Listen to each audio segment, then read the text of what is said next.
Tem muita discussão e, é claro, o assunto eleições 2022.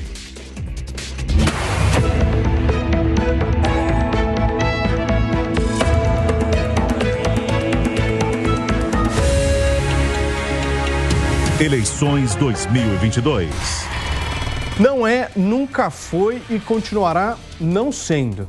Este foi o principal ponto da declaração feita durante a sessão de hoje do Tribunal Superior Eleitoral pelo presidente da Corte, o ministro Alexandre de Moraes, em relação à responsabilidade quanto à fiscalização das publicações de propagandas eleitorais exibidas pelas emissoras de rádio e também de televisão. Nós vamos ouvir um trecho desse discurso de hoje do ministro Alexandre. Anteriormente, cada partido levava e disponibilizava o seu, e isso dava um trabalho muito grande. Então, se fez um pool de emissoras. O Tribunal Superior Eleitoral, ele disponibiliza no seu site. E essa é a função do Tribunal Superior Eleitoral. Os partidos mandam, se o partido não mandar, não há o que disponibilizar. Os partidos mandam, o TSE insere no seu site e cumpre as emissoras de rádio, e vale também para as emissoras de televisão, cumpre as emissoras, por obrigação normativa, elas vêm, retiram, buscam no site e vão colocar as inserções. Então, essa é a única função nesse aspecto do Tribunal Superior Eleitoral. A quem compete fiscalizar, uma por uma, a inserção aos partidos políticos, às coligações, aos candidatos. Se não o fizeram, aqueles que não o fizeram, não fizeram, assumindo um risco. Em resposta à decisão do Tribunal Superior Eleitoral, o presidente Jair Bolsonaro declarou que vai recorrer. Vamos ouvir. O senhor presidente do TSE recebeu as provas no tempo hábil, que nos cobrou 24 horas. O nosso pessoal virou a noite trabalhando nisso, várias pessoas. Eu também, por vezes, fui acordado, porque cochilei, e prestamos as informações na hora certa. Nos surpreende, o senhor Alexandre de Moraes simplesmente inverteu o processo. Nos acusar de estarmos gastando dinheiro do fundo partidário com empresas para fazer auditoria. Inclusive, temos 2 auditorias contratadas e uma terceira em via de contratação. No que depender de mim, será contratada essa terceira auditoria, porque é mais uma prova, se bem que eu acho que nem precisava de mais, de que as inserções foram realmente potencializadas e muito para o outro lado. Dezenas de milhares de inserções do outro lado. E do nosso lado não aparecia rádio, que apareceu quase zero. Então isso desequilibra o processo democrático, e o que nós sempre queremos e lutaremos por democracia, por respeito à Constituição, por respeito ao Estado Democrático de Direito. Por isso a urgência em recorrer. Sabemos que está em cima, as eleições estão aí, mas um lado, que é o meu lado, está sendo muito prejudicado, ou melhor, foi muito prejudicado e não foi de agora. Então a gente espera que haja serenidade por parte das autoridades de Brasília, que eleições se decidem no voto. E aquele que tiver mais votos dentro da urna deve assumir aquele cargo na data adequada. Esse impasse entre o Tribunal Superior Eleitoral e o presidente Jair Bolsonaro nos leva ao lançamento da nossa enquete de hoje aqui na Jovem Pan News. Corre lá para o site da PAN, vota, participa. Hoje eu quero saber se você acha que a fiscalização das inserções de propaganda eleitoral deveria ser feita pelo TSE, sim ou não. 80,64% dos nossos participantes que foram lá no site da PAN votaram, disseram que sim, que essa fiscalização deveria ser feita pelo TSE, e 19,16% disse que não. A enquete continua e ficará aberta por bastante tempo, esperando o seu voto, a sua participação por aqui, e ao longo do programa eu vou atualizando o resultado. Deixa eu dar o meu boa tarde aqui ao nosso trio: Rodrigo Constantino, Jorge Serrão, Fábio Piperno. Senhores, ótima tarde para vocês. Vamos começar fazendo um raciocínio aqui, buscando entender um pouco dessa situação que a gente vive, porque tem muita gente discutindo a eleição de domingo. Eu vou ser muito sincero com você, independente do resultado, eu estou muito curioso para entender o Brasil, de domingo até a data da posse. Como é que você vê isso? Boa tarde, Paulo. Boa tarde a todos. É uma preocupação que muita gente está tendo, porque o clima está conflagrado. Existe, além da polarização, rachas em família, em grupos de amizade de longa data, existe um risco inegável, fazendo aqui uma análise, de uma convulsão social, né? Porque muita gente está vendo a eleição mais manipulada da história do país, o TSE agindo como partido político, favorecendo um candidato que sequer deveria ser candidato num país normal, num país sério. A cara de pau do Alexandre de Moraes, não tem outra palavra, né? Para lavar as mãos e bancar a rainha da Inglaterra quanto a isso. Enquanto que a gente sabe que ele se arrogou o papel de todo-poderoso imperador para ir atrás de grupo fechado de polícia com base num print de uma matéria qualquer, proibir publicidade de loja de vinho, de adega, porque está vendendo vinho a R$22 na promoção, censurar a Jovem Pan, porque não podemos falar que um certo ex-hóspede de um cárcere da Polícia Federal é um ex-hóspede cárcere da Polícia Federal e por aí vai.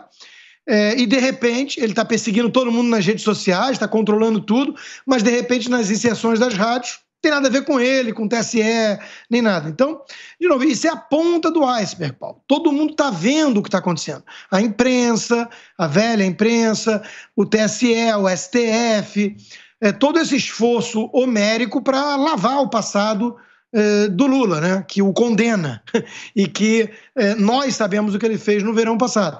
Então esse esforço todo está tendo consequências para o país, para a credibilidade das instituições, para o esgarçamento do tecido moral e institucional no país. Tudo isso vai ter consequências, né? Já está tendo. É um clima, quer dizer, do outro lado o que eles alegam? Que o Bolsonaro é genocida, fascista, golpista, antidemocrático. Qual é a evidência disso? Não existe nenhuma. Não, o vírus matou gente no Brasil. Na Argentina também, mas lá é outra história.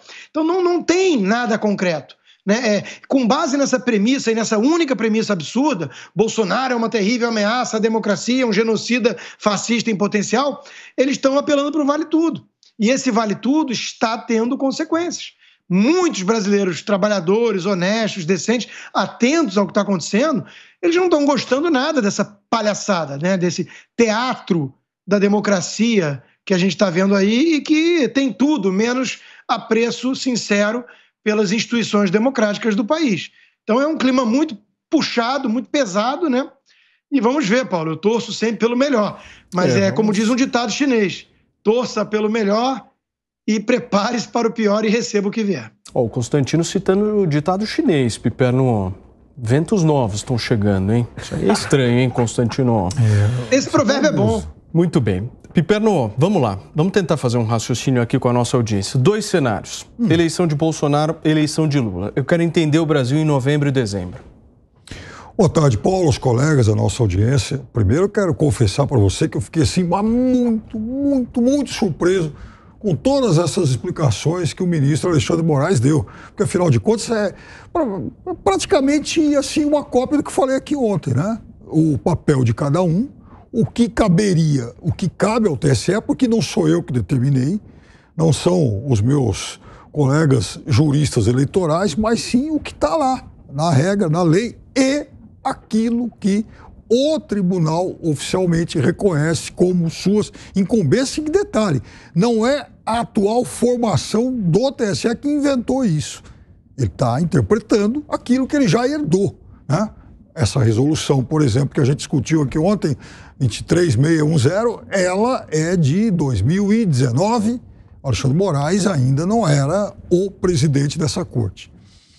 Agora, em relação ao cenário que a gente vai ter, Paulo, eu confesso para você que eu prefiro acreditar que, por enquanto, o que a gente tem ouvido aí é muita bravata. Porque a gente tem ouvido falar de muitas ameaças, de urdiduras, né? De um ambiente aí de alguma conspiração e tal, né? De alguma reação aos resultados do domingo. E eu espero que isso seja apenas um exagero retórico, muitas vezes próprio, inclusive, de uma campanha eleitoral. Porque as campanhas eleitorais pelo mundo, elas têm se tornado mais acirradas e odiosas. Isso não é uma exclusividade brasileira. Vide o que aconteceu nos Estados Unidos não faz tanto tempo assim. E nem mesmo na Europa tem sido tão suave. A gente tem o fenômeno de redes, enfim, de redes sociais e tal, que, nesse sentido, conspiram na direção de acirrar ainda mais o ambiente. E aqui não estou dizendo que elas sejam boas ou ruins e tal, não se trata disso. Se trata apenas de uma constatação, de avaliar esse fenômeno. Então, é óbvio que ela vai acirrando os antagonismos. Agora, prefiro acreditar, então, que a gente vai ter um ambiente de muito discurso radical até lá, mas que depois disso as coisas naturalmente comecem a se esfriar, até porque o país precisa de alguma forma recuperar a sua normalidade e vida que segue. Se o Bolsonaro ganhar, eu imagino que, primeiro, a oposição, a esquerda especificamente, ela vai entrar num momento aí, numa fase de imensa depressão, porque hoje ela tem como único referencial praticamente o Lula, como única figura nacional.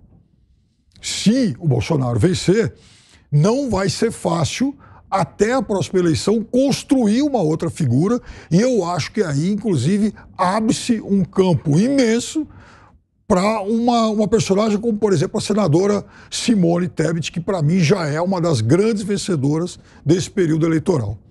Se o ex-presidente Lula vencer, eu acho que vai demorar mais ou menos assim uns 3, 4 dias para adesão de muita gente do Centrão.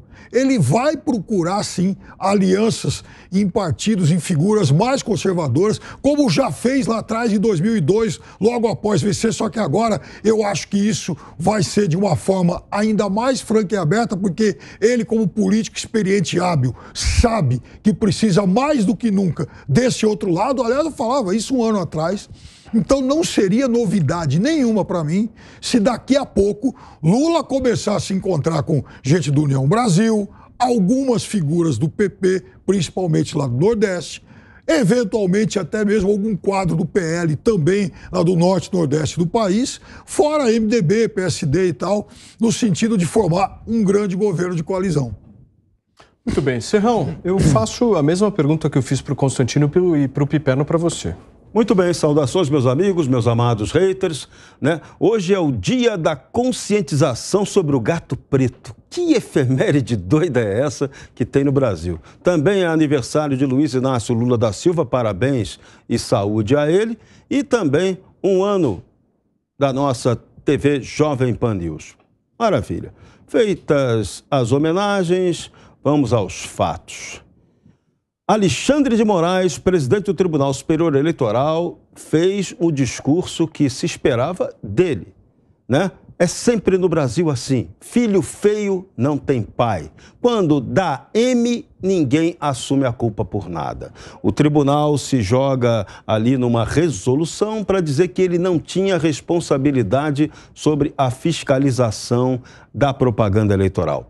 Tanto tem, que esse tribunal é responsável por votar lá, por ser acionado judicialmente e determinar censura a pessoas e a veículos de comunicação. Então, se você pode fiscalizar a propaganda eleitoral em seu conteúdo, você também pode fiscalizar a propaganda em sua veiculação. Se você não faz isso, a questão tem um nome chamado incompetência. Incompetência é possível. Sobre o cenário que vem por aí, a gente não sabe se se vai haver a reeleição de Jair Bolsonaro ou uma eventual vitória de Lula. Agora, a garantia é, sai derrotado dessa eleição o ministro Alexandre de Moraes. A imagem dele sai desgastadíssima como nunca no Brasil. Todo mundo sabe quem é ele e muita gente, a grande maioria, não gosta do trabalho que ele está fazendo e não gosta dele. É candidatíssimo sério a sofrer um impeachment na próxima gestão, ganhando Bolsonaro ou ganhando Lula, tá?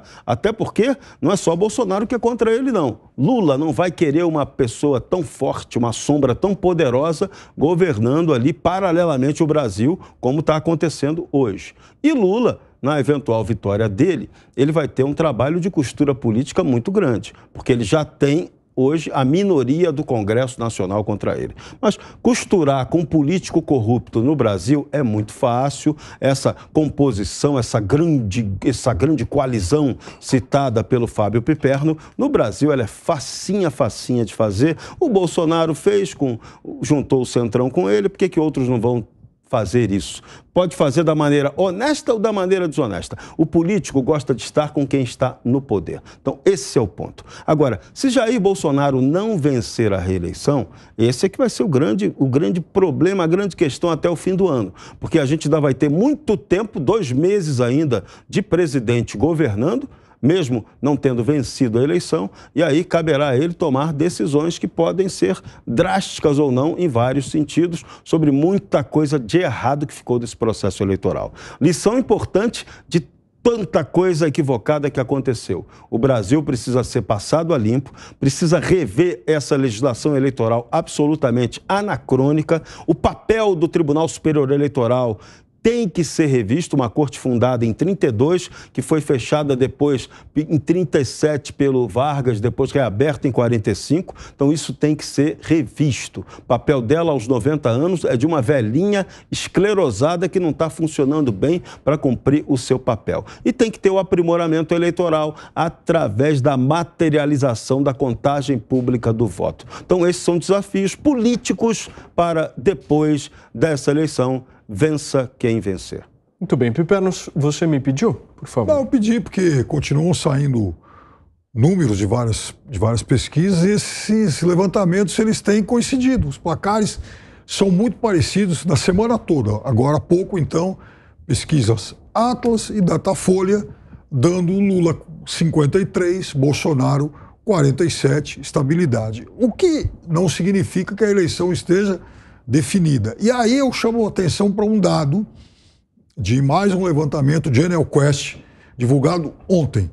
A EnelQuest tem feito as pesquisas no seu modo tradicional e dá exatamente um resultado como esse, 53, 47, mas quando ela adota a metodologia dos likely voters, que são aqueles, isso é muito mais usado nos Estados Unidos do que aqui, que é exatamente a reafirmação da pergunta para saber se o eleitor de fato vai votar e não apenas quem ele prefere, em quem ele votaria, mas reforçando se ele vai de fato ao local de votação, né, no domingo. Essa diferença cai um pouquinho, ela baixa de 6 para 4,2, o que obviamente também acende um alerta na campanha do ex-presidente Lula, porque é mais ou menos consenso de que quanto maior a abstenção, maior o prejuízo para ele. Constantino pediu também? Não, pedi. Sobre pesquisa, ainda mais citar a Datafolha, não citar a GERP, por exemplo, que colocou o Bolsonaro com 47 contra 43 do Lula, mas